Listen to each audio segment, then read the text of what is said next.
I dreamt that stone by stone I reared a sacred fane, a temple, neither pagod, mosque nor church, but loftier, simpler, always open-doored to every breath from heaven, and truth and peace, and love and justice came and dwelt therein.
On Kikaya Hill in Kampala, Uganda, the Bahá'í house of worship, dedicated to the oneness of mankind, stands as a symbol of the unity of all faiths.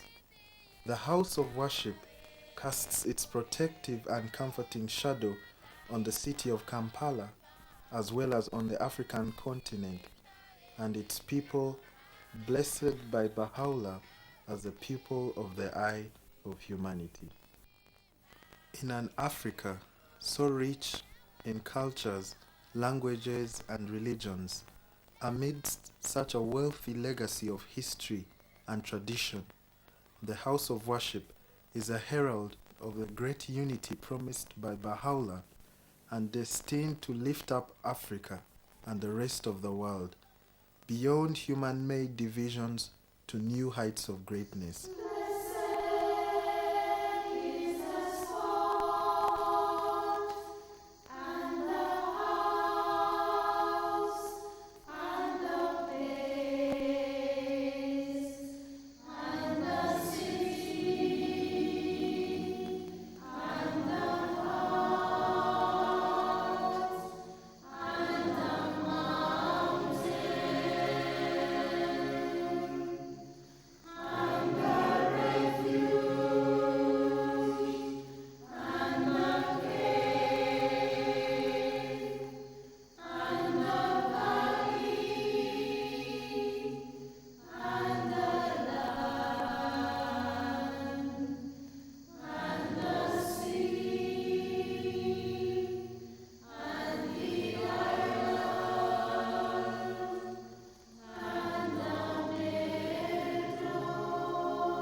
The Guardian first revealed in February 1953 to the First Intercontinental Conference held in Kampala, Uganda, that the building of a temple site in Kampala was a goal of the World Crusade.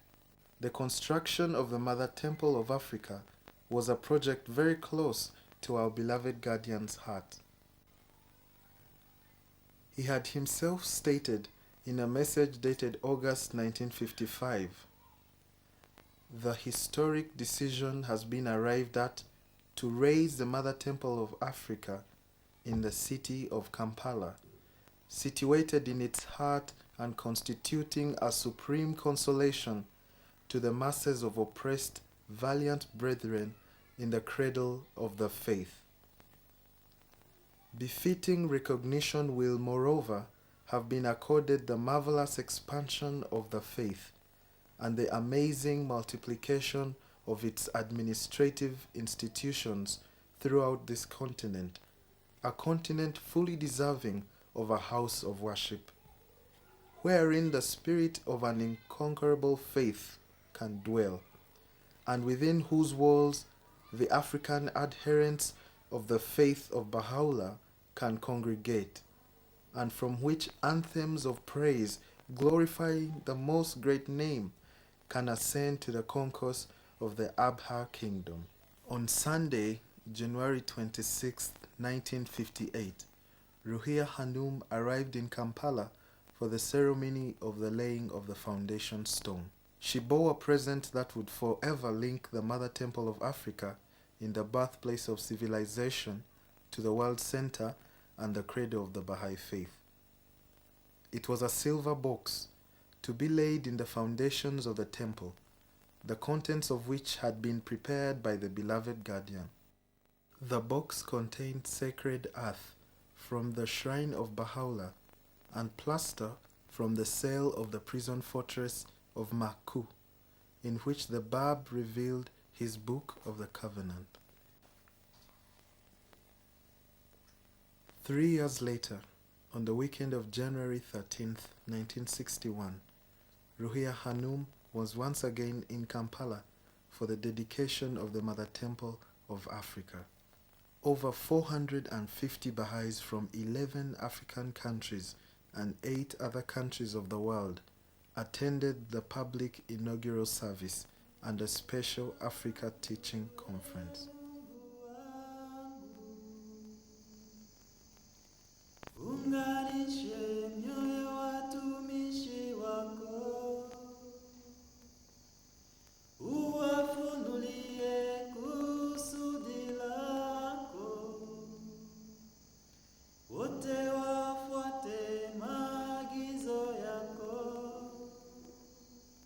na kukaa katika sheria yako, uwasaidie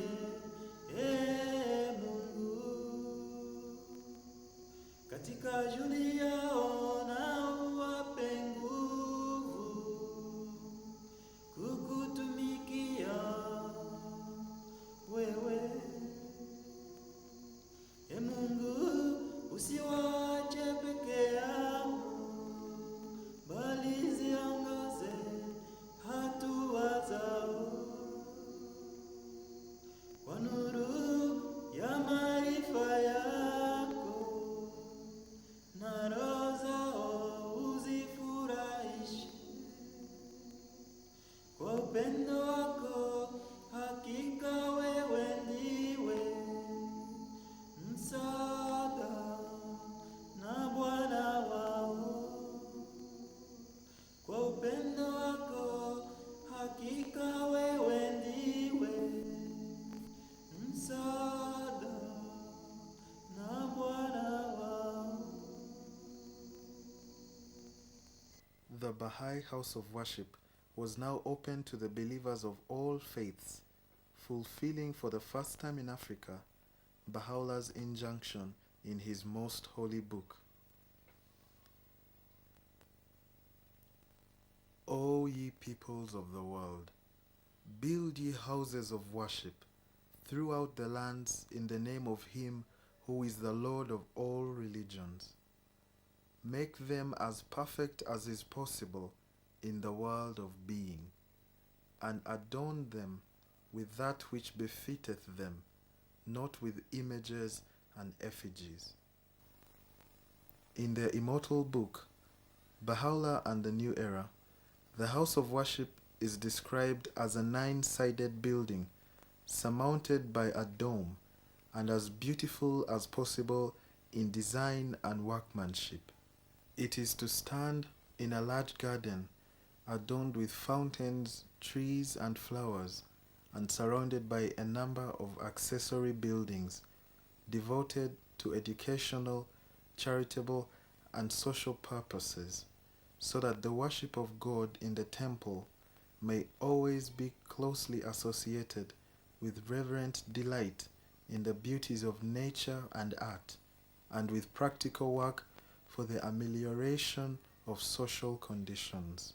To be here in Africa, at the Africa House of Worship, Mother House of Worship of Africa, it is just so different, so beautiful, and it's the effect of the light, the way that the beloved guardian has arranged for the windows. They're not like in the shrine of the Bob, where you have the 19 windows all the way around. Here you have in each of the 9 sides a very large window in the center of each, and then up in the dome you have a window there as well, and the lighting is wonderful on the inside, particularly when the sun is shining onto the stained glass. It's a wonderful feeling. You have to come here and see it and experience it. It's beautiful. It's the light that is incredible. The shape is just so strong and so African. It's so beautiful, and it's real. It's aristocratic. It's wonderful. It's wonderful. Oh my God, unite the hearts of thy servants, and reveal to them thy great purpose. May they follow thy commandments and abide in thy law. Help them, O God, in their endeavor, and grant them strength to serve thee. O God, lead them not to themselves, but guide their steps by the light of thy knowledge, and cheer their hearts by thy love. Verily, thou art their helper and their Lord.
The penetrating feeling of harmony and the atmosphere of reverence is responsible for people being drawn to the house of worship and to the teachings of the faith. Only holy writings are read in the house of worship, and these are taken from all religions. No instrumental music can be played within the walls of the house of worship, but melodious singing and chanting of the words of God inspire and promote prayerful contemplation on the holy writings.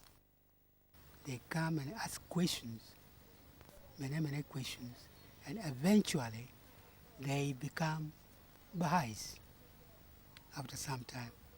So that's why the temple is a silent teacher. It's very important for us in Uganda. But as I said before, this temple, it doesn't belong to Ugandans. I want to say it again. This temple is not for Uganda. This temple is for all the Baha'is of Africa. This temple, he has stood there as a sign of unity, because in the services in the temple, people from other religions, they come to worship, and some Christians and some Muslims, and also from some other religions. They came to worship in it. So it's a sign of unity of religion. It shows the sign of unity in religion. Services are open to the public, and an atmosphere of quiet and meditation, silence and reverence is observed at all times by those present.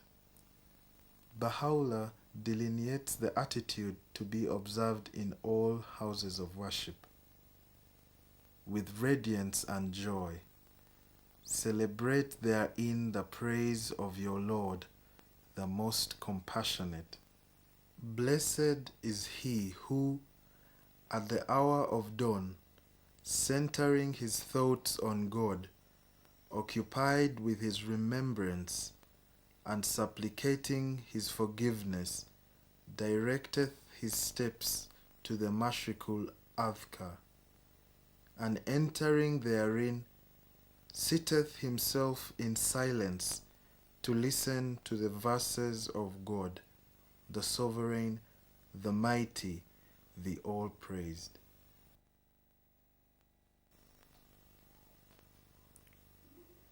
The simple majesty of this house of worship calls people of all confessions to unite in the adoration of one Creator and dedicate their lives to the service of mankind.